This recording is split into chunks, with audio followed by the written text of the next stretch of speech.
And ladies and gentlemen, welcome back to Edric Poon and Company, the podcast where anybody can inspire everybody. And this week, all right, we have Mr. Sultan Joson. His name sounds like royalty, and to me, he's definitely royalty, right? Directly from the Philippines. Sul is the founder of Cloud Logic, an amazing e-commerce solutions provider that provides end-to-end solutions in the realm of e-commerce. So Sul is the self-titled chief creator of opportunities at Cloud Logic, and I'm very, very happy that he's able to join us, and we get to catch up with him via the Epic podcast. So before we get into this, again, thank you to all those who have followed, watched some of our episodes, supported, and definitely subscribed. If this is your first time on the channel, please feel free to click like, comment, and subscribe. If you're on Spotify, please follow us as well. We've passed 30 episodes. Come on, you can do this for us, right? And now, please show your support. On to the podcast we go.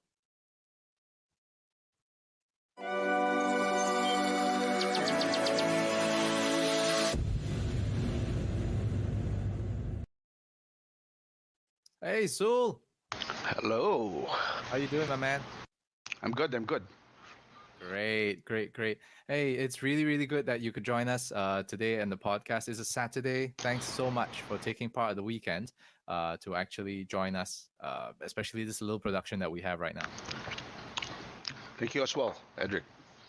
No problem. Hey, you've been in the business a long time. The last time we met each other was when number one, travel was still available. Uh, well, we can only hope for more. And number two, you brought me to a wonderful bar the last time we went, we went to the Philippines. Not sure if you remember, but I loved where you brought me because you would say, okay, let's go for a drink. I'm like, okay, cool. I really thought that you would just bring me to some touristy area as always, right? As others always bring. And all of a sudden we drive into this one building. I'm wondering, oh man, this reminds me of the 1980s, the car park, small little industrial building or something like that. I thought it was a travel agency that closed down, right? Oh yeah. Yeah. Then you open the door, we went in. It's like, oh my, the lobby's empty. This is like really Night of the Living Dead kind of setting, right? You open the door, it's a bloody barber shop over there. They're still running. This is 8:30 at night. There's no customers. They're cleaning up everything. You say hi, they say hi. We just keep walking through the barber shop. So small, maybe 6 feet, 7 feet deep. And then all of a sudden there's this one door right in front of us, right? And you creaks open. You walk in, it's dark. We go through there, you see copper pipes start to go all over the place. You follow the copper pipes in, and the place opens up into this amazing industrial looking setting with a great bar playing loud. Correct. I'm like, what is this place? So anyway, thanks so much for that. That's amazing, Yeah, I think it's a thirsty barber. The Yeah. Thirsty Barber, that was the place. Correct. Right. So Yeah. if you're in the Philippines, if you haven't found that spot, please do. Yeah, for anybody who's listening out there, I hope the place is still open because it's an amazing, amazing place. Right. I remember there was some craft beers there, either that or Stella was Correct. always Stella was available. Yep. right. Oh, anyway, so let's put that aside. All right. It's maybe okay. It's 2 o'clock. Alcohol's perfectly fine at this hour. Well, my day starts at 11. Anyway, Should I open a can of beer or a bottle? I'm just kidding. The damn problem. I'm so upset with myself. I feel so ashamed of myself not being able to buy beer in the afternoon. Yeah. I have a stock here. Tell us a little bit more about Cloud Logic. I mean, you've been in this for such a long time. Do tell the audience a little bit more about your business. Oh, yeah, okay. So Cloud Logic, we started maybe I think around 2004. So we're what 17, 18 years already in the business. When we started that, the interesting part, Edric, is like there's just four of us. I think the investment, if I'm not mistaken, is about 25,000 pesos each. Right. That's cheap, dude. Yeah, so it's 25,000 each, and then what triggered us to start that is to look at the opportunity of in the gaming cards. Before when you play your computer games, the one that's our MMORPG. So it's Right. play for pay. So you actually buy a card from, let's say, 7-Eleven, and then you scratch the number, enter it into the game, and then it will give you like 7 hours of playing time or 1 month of playing time, etc. Okay. So we saw that opportunity. We're in, okay, how about those people who wants to play or needs to reload, but it's at the middle of the night, right? And they don't want to go out, right? So there's no way for you to purchase any of those cards. So we started talking to the different providers of those electronic pins, no, the gaming cards, right? Right. And we told them, why don't we explore transferring that to an electronic pin? So instead of printing it in a card, give us a set of pin numbers. We'll upload it through a website. Once a purchase, an order is made, then we will send it via email, right? When we started that business, basically what we're doing, maybe for about a week, is since the providers are not yet sold with the idea, is we actually buy a lot of cards and actually manually scratch it in our office. No, there's four of us. It's a startup. We're using like my room at home. Okay, we would manually scratch it, enter it to email, send it to them. Right, and then I think about 2 weeks into it, one of our biggest partner was ABS-CBN, which is one of the biggest TV networks here now. Right. Back then, they're I think number two in terms of a gaming publisher here in the Philippines. So they agreed to create those electronic pins, and then from there we actually automated everything. So if you order from our site back then is called digitalmartian.com. All right, that's about back in 2004, right? So when we automated it, we saw the power of e-commerce. Mm. So imagine we were sleeping and orders are coming in, and then orders are served automatically. So that opened our eyes into e-commerce. And back then, mind you, there's no credit card providers, there's no anything, any single infrastructure of e-commerce in the Philippines. So even the program, we need to create it from scratch. The payment gateways is actually PayPal based in the US. The money goes to a PayPal account or a bank account in the US, and we need to wire it here so that we can pay our suppliers, right? And that opened everything to us. Then from then, um, we graduated to creating our own store or e-commerce store to sell physical items, right? So I think that's maybe 4 or 5 years after. I mean, 4 to 5 years from 2004. And then we had this chickify.com. We were actually talking to different fashion companies and telling them, okay, so this is the predecessor to Zalora. Mm. All right. So even before Zalora and Lazada and Shopee went into the Philippines, we had that platform already. We're in people, the SMEs, the friends we know who are into fashion, they can actually sell their items, no? And we will do it. We will deliver it for them. We can warehouse it. And we started in a small space. Maybe I think at that time our office was like maybe 50 square meters only. Okay. When we saw the potential of it and how the system works, then we started talking to the different brands, to the big brands already. But at that time, the challenge is nobody knows what's e-commerce, right? Nobody knows, oh, will this work? Now imagine, I'll tell you a story. Imagine my mom, my parents, Edric, they would actually tell everyone, my son doesn't do anything, just sleeps. Because nobody understands what the e-commerce. Come on. They can't understand that we're generating revenues even while we're sleeping.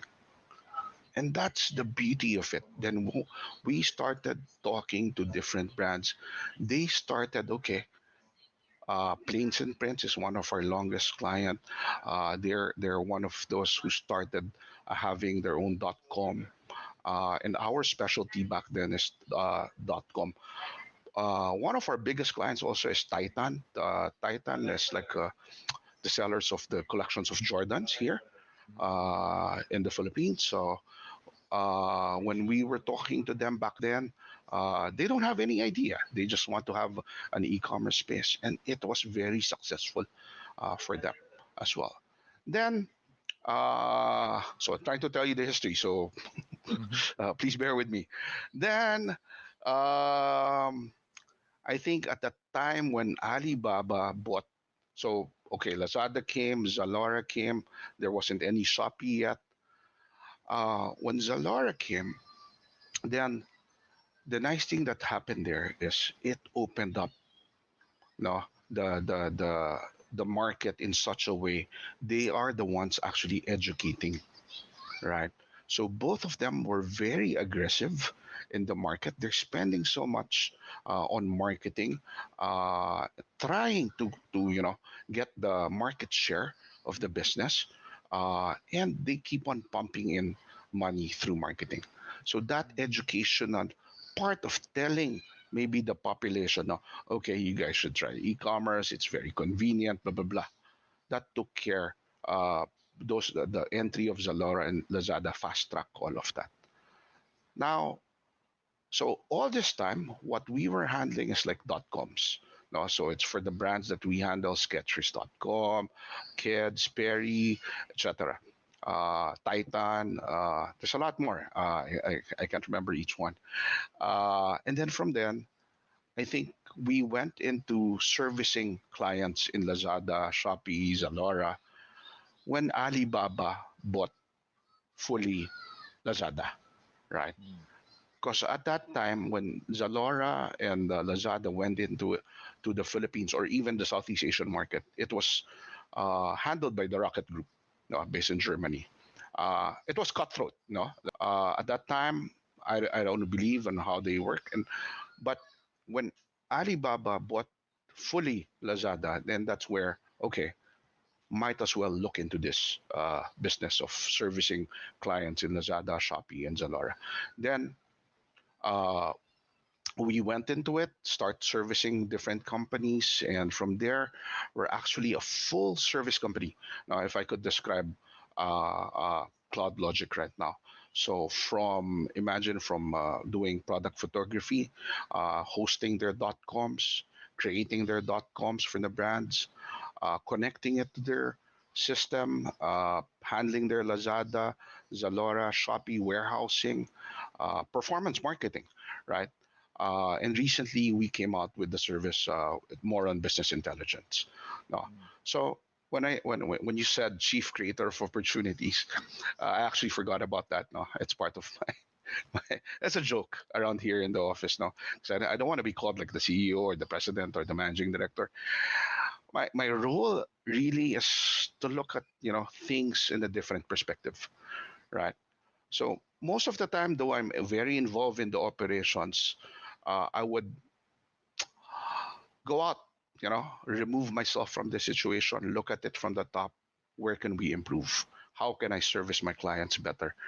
What do they need? What information can I give them so that they can pivot very fast? No, e-commerce is pivoting very fast right now, Right. right? So those are the things that I do for the company. That's why that chief creator of opportunities is there. And yeah, so it's Cloud Logic. It's a full end-to-end service provider. We warehouse, we deliver. We have our own riders. We use 3PLs as well. Yeah, so there. Yeah, this is very interesting because you've basically mapped out the entire timeline, right, of 2004, of course, and the .com bubble really growing at that point in time, especially when it came to the e-commerce side of things. What were the initial challenges at that point in time in terms of educating the customers? What you had mentioned, what the e-commerce guys did for you. Yeah. So the biggest challenge, right? So before Lazada, before Zalora, Mm, the biggest challenge there is the number of credit card users, right. right?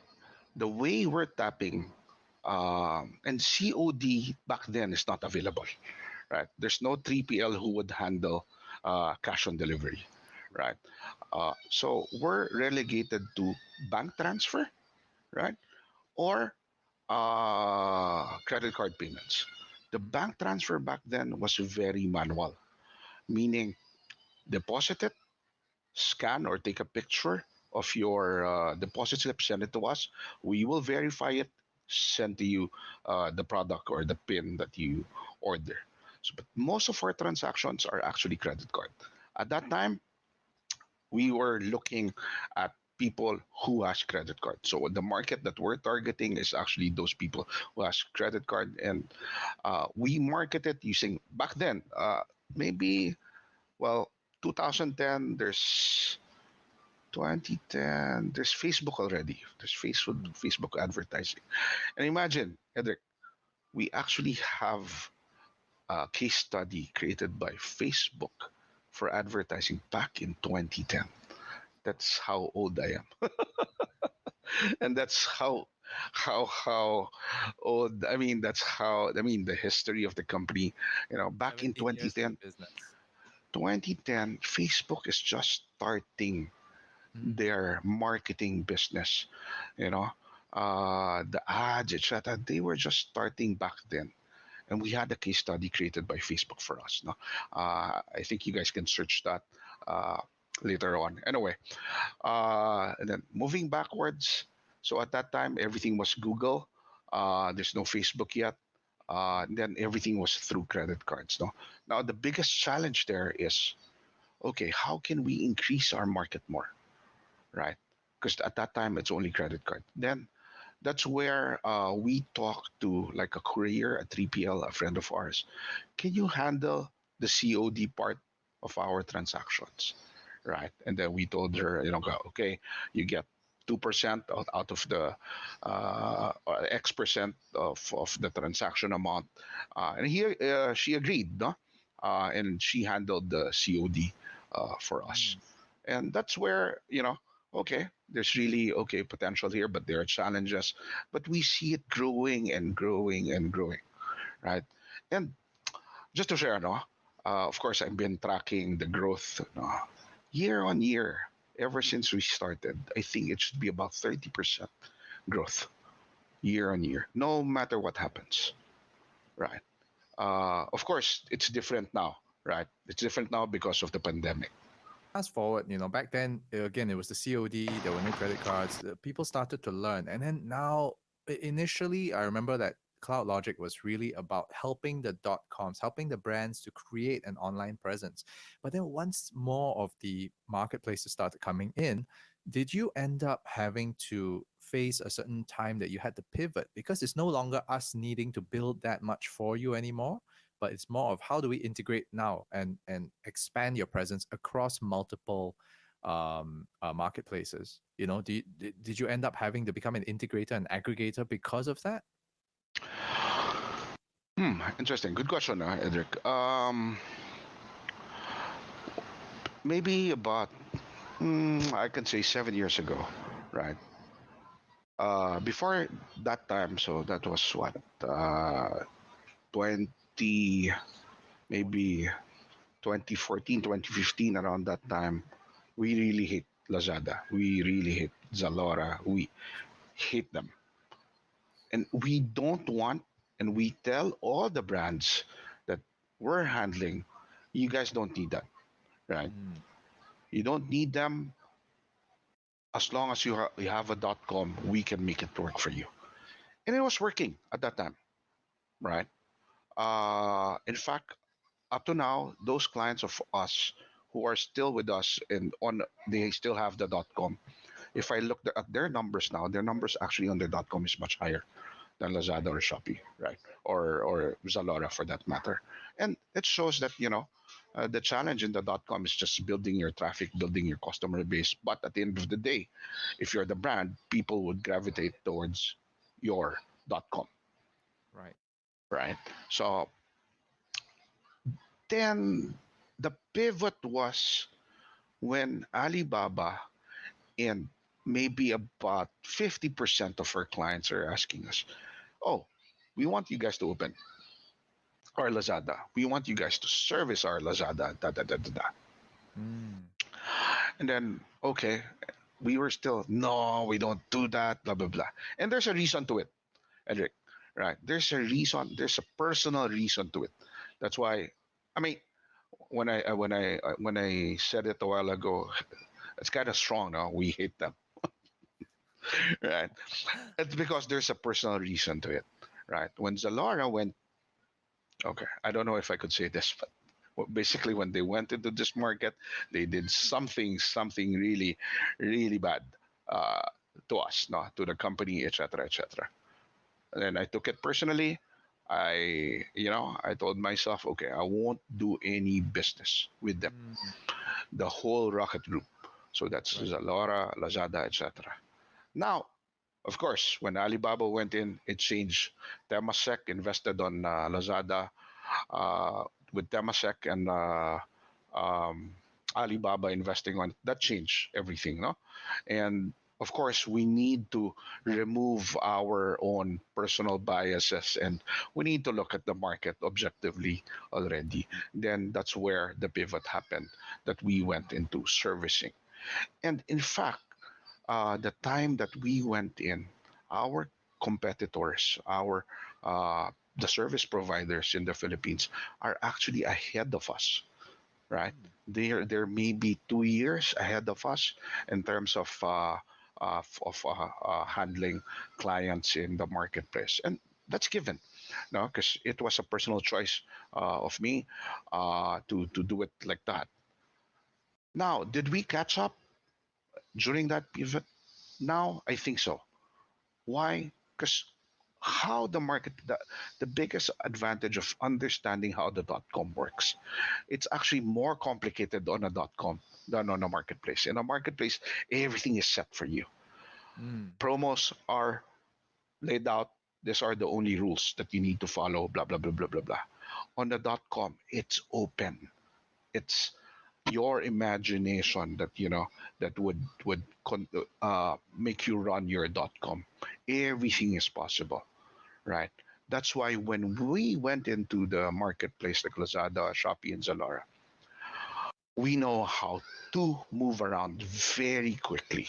No, maybe that took us, I would say, 3 months, and we're good.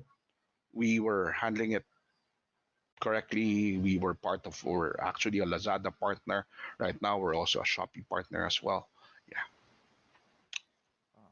So in the end, yeah, I mean, once the personal side of things went aside, the necessary doors had opened up. You went in, you embraced it, and I believe that that was also a very good opportunity to expand the business in itself. One more thing is that you also do have a couple of other businesses under your name. One of them is Pet Warehouse, it's fresh produce, right? Yeah, well, okay. So the investment, let's say, on the pet warehouse, we're actually not actively running it. Mhm. Our partners, we have a partner there who's running it. Uh, for me personally, it's really a personal investment on them. When they were starting, they don't know same. They have a very good idea. They don't know how to do it. We need to guide them. The pet warehouse owners, I mean the managing director there and the operational director, dude, you should meet them. They're really, really good. And I can say, Pet Warehouse is like the number one .com for go to right now in the Philippines. No, what do we do for them? We actually help them on the tech side. So from their warehousing system to their .com, hosting it, etc. And we're more on the advisory board, meaning if they want to move into this, if they need investment on this, we do that, provide that for them, etc. But day-to-day operations, they're handling it, and honestly, they're that good. I don't need to do anything. Yeah. Sounds like a really good investment for you. Oh, so far, yeah. That's good to know. That's good to know. And uh, when you look back, I mean, let's talk about your own skill set first. Way back then. Now, I've known you as a business owner, but what were you doing pre owning a business? I mean, did you just immediately go straight into e-commerce as a business in itself, or did you start out another business previously just to learn the ropes? Uh, Maybe I'll start off. I had this before I go into that story. Um, Maybe I just need to. I just remembered this because I had this talk with my daughter about 3 nights ago. Right, Oh, right. And then I came up to her room and she was crying, and then.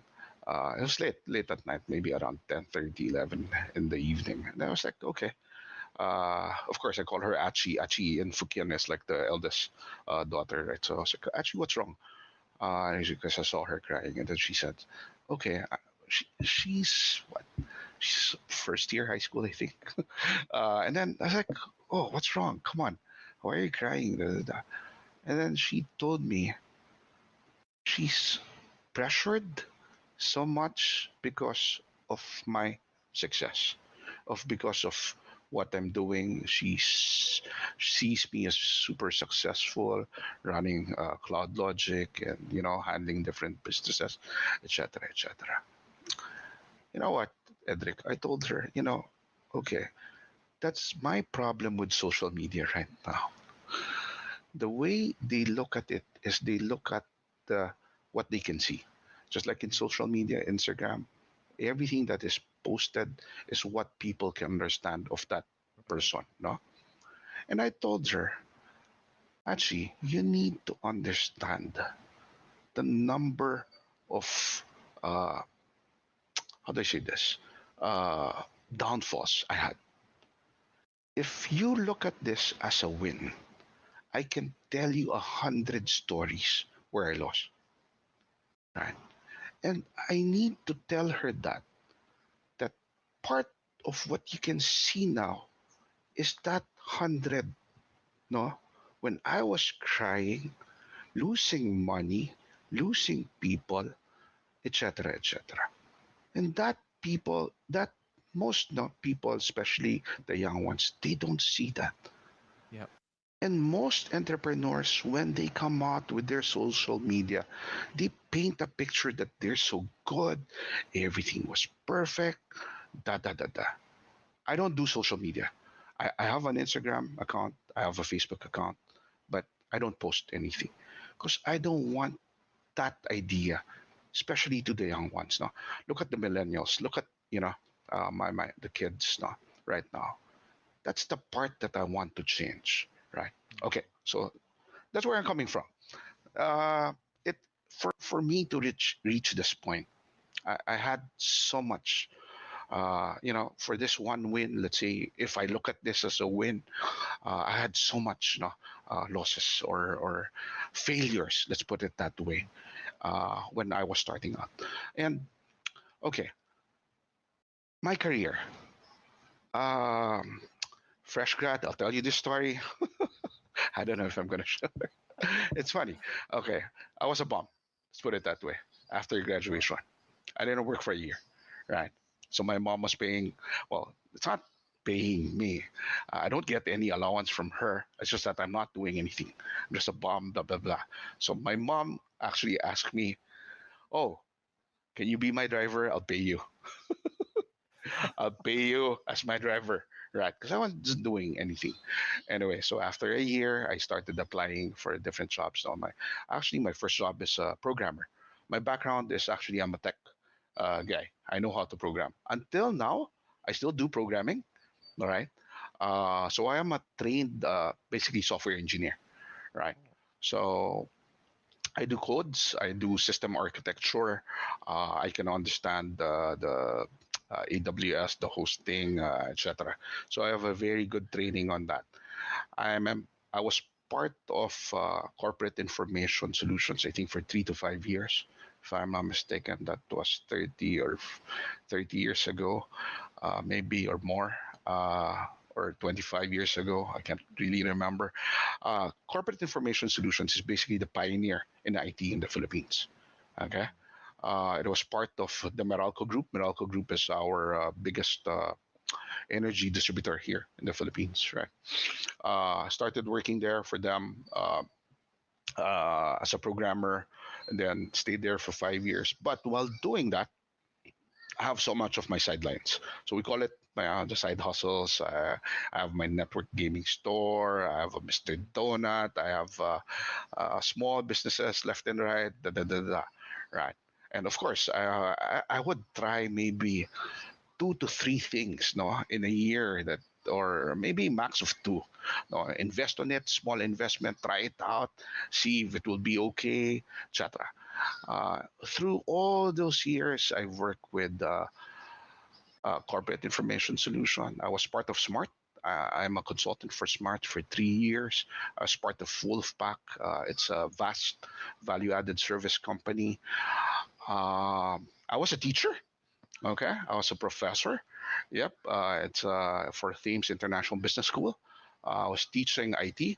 I taught there for 3 years. Uh, then CloudLogic came. Then when I was doing CloudLogic, when we were starting, remember the pins? We don't need to do anything. I could sleep and do. So I was working, I think, with Smart back then while running Digital Martian, right? Because I can do that both at the same time, right? Right. Then came the family, meaning I got married, I had kids, etc. So gone are my single days, going out to the bar, etc. Then I need to be serious, okay? And that's Right. when I talked to the partners of CloudLogic. Okay, rather than giving dividends, let's start investing on our future, because every one of us are getting married, and I'm sure we're going to have kids eventually. And that's where we decided, okay, well, I decided for the group that we're going to reinvest the money to grow further the company. And well, now this is what happened already because of that. Mm, very interesting story. Okay, you mentioned you had a Mr. Donut. Like, first off, you've got so many investments, right? That you started putting in. How it's very very enterprising. Number one. Number two. The misconception here is that, hey, I'm loaded and that's why I'm investing. So what did you have to do to actually just start doing all these little experiments to see where you were in this whole game? Sorry, can you repeat that? Is it within CloudLogic, or is it as a No, general, as a before. whole? Before. How'd you did you amass the funds on your own? Did you find people to invest with you? I mean, Oh, so okay. where did you So start all these things? yeah, so interesting. No, that's a good question. So, okay, the way I was brought up. How do I say this? I don't have any. The only thing I spend for myself is beer. Let's put it that way. I don't like cars. I don't like anything. No gadgets, maybe, but not that much, Yeah. right? I like new things, yes, but I like more than new New things. I things. like tinkering around. I like experimenting on new things. So that programming side of me is the tinkering part, creating new systems, creating shorter processes. Those are the things that would uh, spark my mind. Now, of course, when I was working with the corporate companies, I get a salary, right? But imagine, out of that whole salary, I have, you know, maybe I'm privileged also. My family is, uh, we're not filthy rich, we're not that rich, but we're okay, right? Mm. So of course, I don't need to rent. My mom or my parents are providing that house for me. So Mhm. more or less, maybe 80% or 70% of my money that I'm getting from my salary, I actually try to look for things to invest on. Now, typically at that time, at that age, I won't. It's not enough for real estate.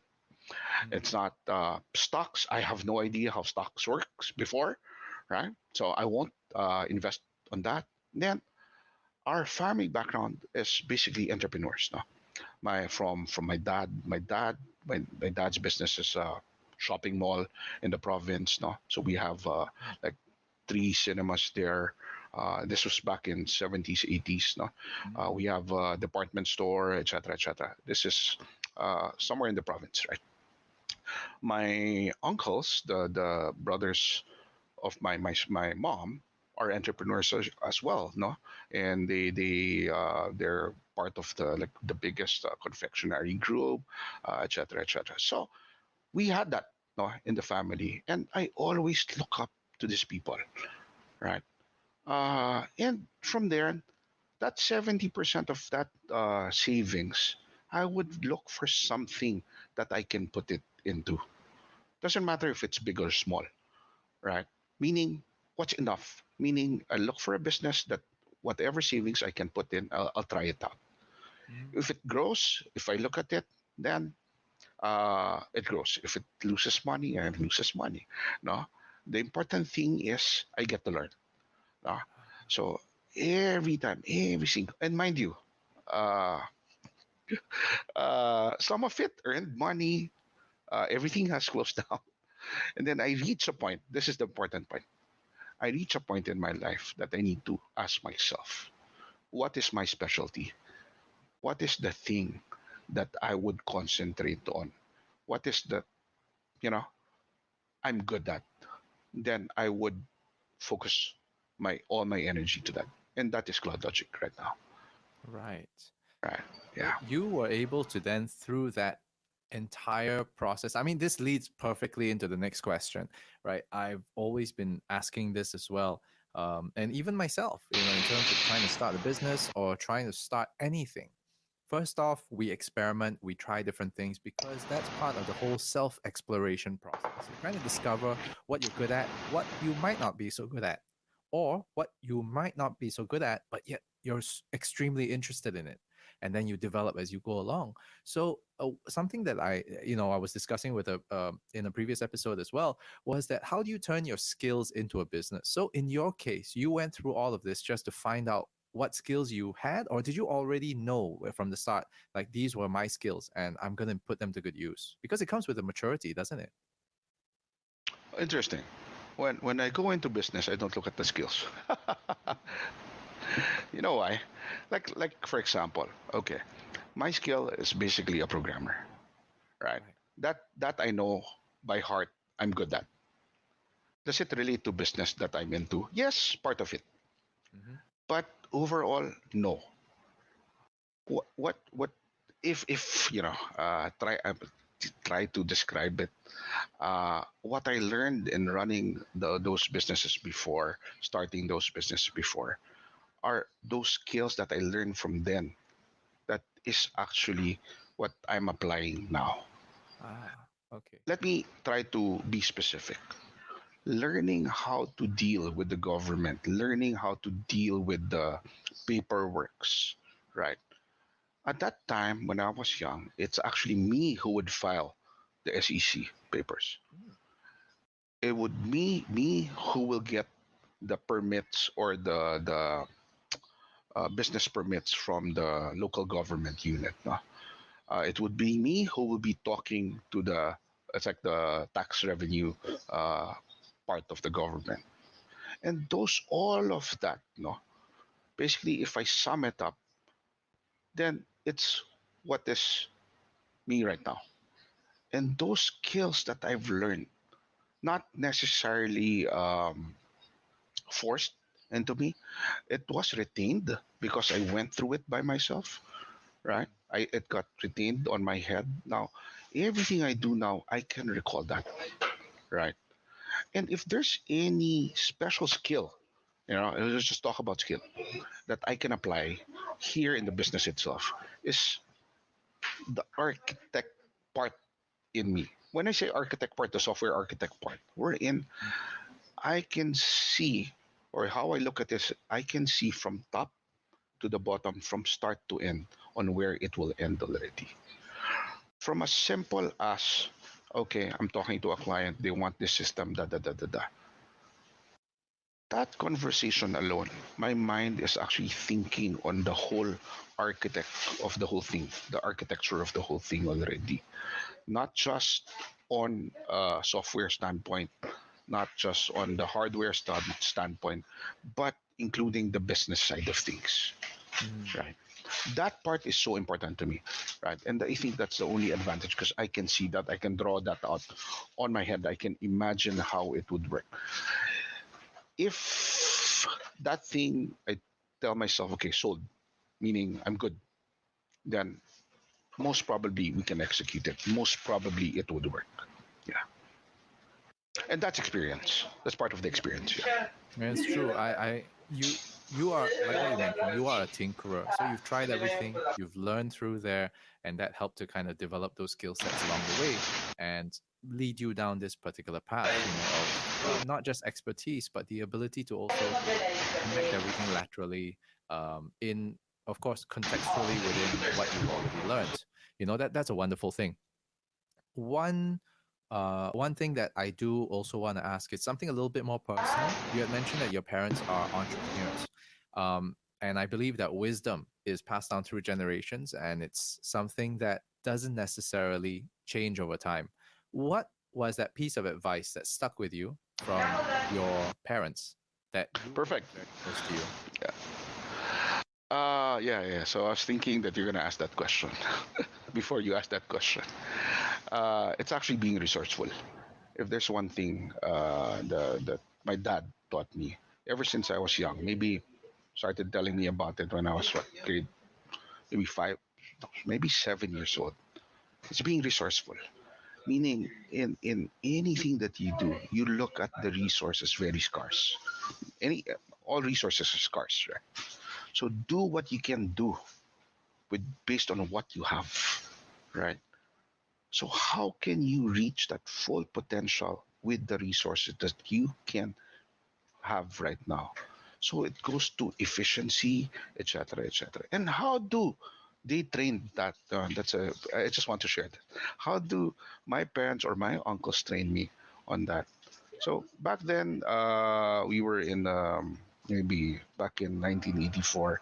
I would remember I was I think seven at that time, 7 years old. It's in Disneyland. It's the opening of Disneyland. I think my uncle told me, from the hotel, go to this Yoshinoya, the place, the gyudon place. No, go there, buy this for breakfast for Ama, and so that she'll have that breakfast the next day. At that time, I was 7 years old. How do I go there? And then they would always tell me, you need to know how to use your resources. So, okay. And then I was like thinking, huh? It's like, oh, you're in a hotel, go to the concierge, ask them, for a map, things like that. Or when you're walking, ask the people around, right? So they set that tone already for me when I was young, right? And there's a lot of instances about that. And there's a lot of instances that I was like, I won't understand it as a kid. And I would cry because I don't know what to do. In hindsight, oh, okay, that's why it's like that. It's actually using the resources that you have. There. Right. I think that's not just great business tip, but I think that's great parenting tips as well. Moving forward, it's going to be very, very difficult for the kids. And I do empathize with you and that conversation that you had with your daughter, that couple of nights ago, because I've got a kid, he's 10. He himself also wonders, when I'm doing this podcast, and every week I'm doing a couple of podcasts here and there, right? So he asked me, "Oh, are you on YouTube?" That's the first thing you asked, right? So I'm like, Yeah. yeah, I am on YouTube. I said, oh, does that make you a YouTuber? I said, no, no, no, no. YouTubers, I'm assuming that you're thinking that the YouTubers who have a lot of followers, and all that. No, I'm not a YouTuber. Do you make a lot of money? I said, look at our house. Do you think we make a lot of money? We stay in a small place, right? It's home. It's cozy. It's home. That's most important. But I had to explain to him the same thing you did, that money doesn't fall from the sky. And you may think that this person that you're watching does a 15-minute video. Do you know how much effort that person has to put in to not just put the video out there. And besides, do you think putting a video out there is going to make you a lot of money just like that? He started to think, he thought that it was going to be that easy. I told him it's not that easy. You have to plan, you have to market, you have to edit, you have to do all this post production. And not only that, you have to put in money to get the necessary equipment, people to assist you. You can't do it all by yourself all the time. So Mm-hmm.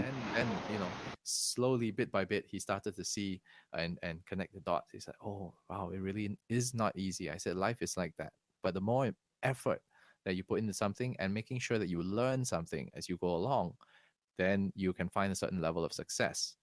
Because success, as you know, is not defined by well, it's defined by yourself. It's your own definition. Some will be in material wealth, some will be in material gain, some will be saying that I've got a trophy wife, but Yeah. success at the end of the day, it's defined by yourself. And that brings me to one question to ask you. What is your definition of success then? That's my definition. Okay.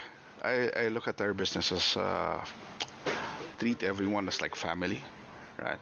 So if I don't look, how do I say this? I don't look at it as a success. As long as I can give jobs, as long as I can, especially this pandemic, if I can give more jobs to people, if I don't cut down the pay, if I don't cut down any of the jobs, that's success for me, right? Mm, Giving more, giving back, right? Creating more jobs, providing more opportunities, creating opportunities, no, to other people, to not just people, to our clients. Uh, Seeing our clients happy with the service, right? Those are the success measures for me. Monetary, it's always secondary, the way I look at it. No, uh, maybe primary is doing a good service, not just to our clients, to our staff. Yeah, so I think that's how I would define success. mm. Very, very nice. I love the fact that it's again toward the client and it's not just about me, and my business. It's about the people, and that aspect of it, I really, it's a business is really built around people and not so much around the skills or that list of services that we can provide. It's still based on the people. Yep. I love that. And one thing that I would also like to provide is you're in the e-commerce business a long time already. Is there any possibility to, let's say, for example, give some tips on somebody saying that, okay, during this pandemic period, I need to find some income instead of doing something too quick and dirty, but learning how to build something that could be sustainable. Do you think that there are any tips for e-commerce sellers out there who are trying to get into the business right now? Yeah. So it's the same tip that I do give our newbies or account executives who are kind of new to Cloud Logic. I actually tell them sell something for you to be good at what you're doing and for you to be good at servicing your clients. Sell something on the platforms like Shopee or Lazada, right? And from there, maybe try to understand the product, right? That's one. You need to understand your product. Us, we need to understand our client, right? We need to understand their business, the DNA of the brand that you're trying to sell. That's the first part. Once you understand that, you now know how to sell it. You now know who to sell it to, right? On a client perspective, we actually try to deep dive and try to understand their business. Why? Because we should know how to pivot, no, during like a pandemic or pre-COVID, after COVID. We need to let them know that. But going back to your question, I mean, I would go far on the tips, right? And then from there, maybe what they need is they need the next step is they need to learn how the market works, right? So that's very important. How Shopee, how Lazada works, and plan out an execution. No, right? And then from there, make sure you execute. Make sure you sell. right? Because most people, what I see, Edric, is they have this great idea, but they don't follow through. Especially the young ones, no, they give up easily, right? And they haven't even explored like 10% of it, and they just give up. So if there's anything that I would advise them is see through it, plan a good, create an execution plan, make sure you execute it. Right. And why do you think they give up? That's always been the point whereby I always wonder, right? Like for everything there is a point of failure. In as an engineer, you will understand that, right? At every point there is a point of failure. But how would a young person who is trying to understand this actually see that that will be the point of failure instead this perceived point of failure? Well, okay. The question is why do they stop? No, why Why do do they stop? because they haven't learned how to lose. Then they're very scared of that word, right? That's how I look at it, right? So let's put it this way: the way I train all my staff is try it out, try it out, try it out. Don't be scared of making mistakes, right? Uh, it's okay to make mistakes. The important thing in making mistakes is learning from it. I think the younger generations now, they don't have that luxury anymore of losing, right? That's why, like my kids, I tell them go into sports, right? Because they need to learn how to lose But they get for them certificates to. of participation now. They need to really learn. I mean, even my staff, my management, I always tell them they need to learn how to lose, Mm, right? Once you've mastered that, winning is the easiest thing, right? And that is so hard to explain, but there's a lot of analogies to it. There's a lot of mm, things, uh, it's a matter of perspective, that learning how to lose will actually lead you to actually winning, yeah, right. or actually continuing or executing it, right? Because you won't be scared of failures anymore, right? And that's the mindset that we want to teach our kids, no, and the younger generation. And that's what social media is stopping. Well, this is my opinion. Mhm. That's what social media is stopping them from seeing, no? Right? Because they're all they seeing is success, success, success, nice cars, beautiful family. Da, da, da, da. They don't see the dark side of everything anymore, Mm, right? yep. Right. Ah, Yeah, completely understand. I mean, I'm going through it as you know. We're trying all sorts of things. Use just trying anything to improve things like simple things, even the production quality over here. I'm a one man show. yeah, yeah. So, just again, just adding on to that point is everything we're just trying different things to the point whereby we can actually make it work. So thank you so much for that piece of wisdom. And this one really is for you. And also, I think it's a point of inspiration to many as well. What's your favorite thing about being a business owner? All right. My favorite. I'll be frank with that. It's a control over time. Okay, I can control my own time. Uh, let's put it this way. Ever since I told everyone, even my partners would know this. I'm the laziest person in this whole world. Let's put it that way. Okay. I like to sleep. I like to spend time like reading on books, etc. So I would actually tell them I'm the laziest person, and of course nobody believes me, because they see me work. They see me work, and in fact they see me okay that I don't rest on my work, right?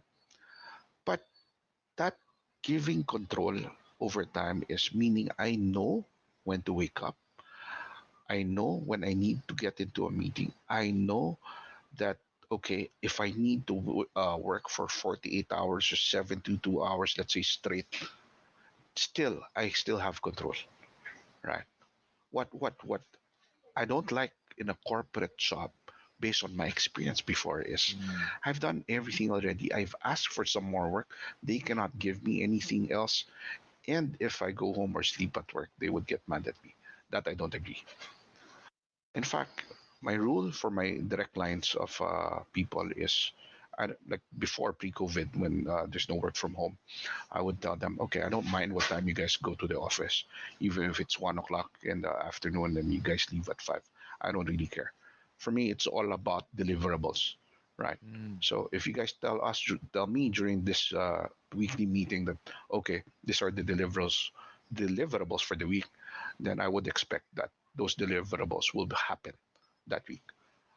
However you do it within one day. I don't really care, right? mm. It's at the end of the day what you can give me, right? So there, I think that's my favorite thing about the business owner. Nice, nice, nice. All right. Hey, thanks so much for spending this time with us.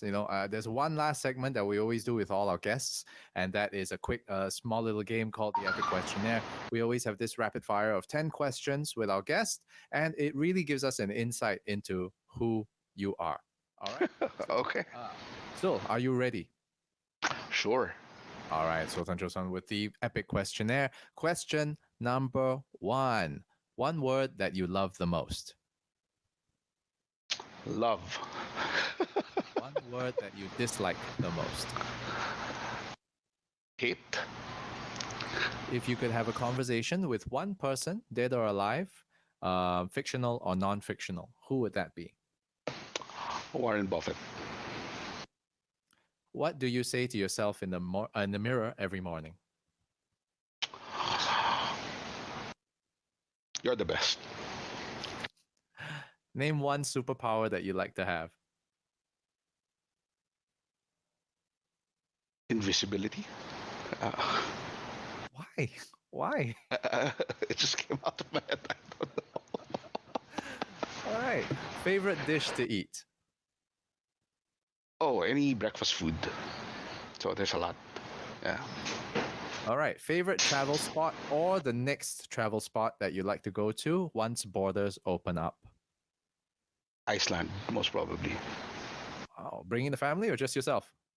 Family. Nice. And something in the arts that you've always wanted to do, but yet to do so. Something in the what? In the arts. What do you mean? It could be dance, it could be singing, it could be Oh, play. Oh, okay, okay, okay. Learning how to play the piano. piano. What does retirement look like to you? Part of the advisory board, still running, still doing business. Yeah, So technically you're never retiring. I don't see myself doing that because of, how do I say this? I have this feeling that if I do get out of it completely, I would start to deteriorate. Mm, understand.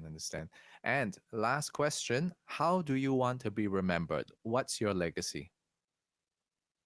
Okay, I've given enough, given so much to improving the lives of other people. All right. And that is, ladies and gentlemen, Sultan Joson with the Epic Questionnaire. So, again, thank you so much, ladies and gentlemen, for joining us for this week's episode. And we really, really do hope that you will continue to support. Thanks again for joining us in this week's podcast together with me and Sul. And Sul, stay on the line. All right. Just going to get your feedback on this. And okay, everybody. So that's it for this week's episode of the podcast. Again, thank you. Click like, comment, subscribe, do what it is you need to do on the internet. Okay. And with that, happy Saturday, happy podcast. Ciao. See ya.